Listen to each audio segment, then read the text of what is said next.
সন্ধ্যের জলখাবারে মুখরোচক কিছু বানাতে চাইলে এই রেসিপিটা একবার ট্রাই করে দেখতে পারেন। তার জন্য প্রথমেই এক বাটি চিড়ে জলে ভিজিয়ে নিলাম, তারপর এটা জল ঝরিয়ে রেখে দিলাম। এবার একটা মশলা বানাবো।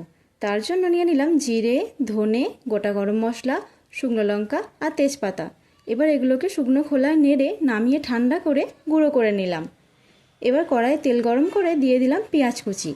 পেঁয়াজটা অল্প ভাজা ভাজা করে নিয়ে দিয়ে দিলাম আদা কুচি আর লঙ্কা কুচি, আর দিলাম সেদ্ধ করে ম্যাশ করে রাখা আলু। এবার অল্প হলুদ গুঁড়ো, নুন আর চিনি দিয়ে পুরটা ভালো করে কষিয়ে নিলাম। তারপর দিয়ে দিলাম চিড়ে। আরও কিছুক্ষণ নাড়াচাড়া করে নিয়ে বানিয়ে রাখা ভাজা মশলা আর কসুরি মেথি ছড়িয়ে নামিয়ে ঠান্ডা করে চপের আকারে করে নিলাম।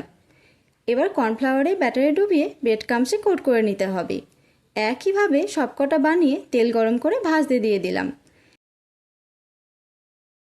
এবার মিডিয়াম হিটে উল্টে পাল্টে ভেজে নামিয়ে নিয়ে সসের সঙ্গে গরম গরম পরিবেশন করলাম চিড়ের চপ।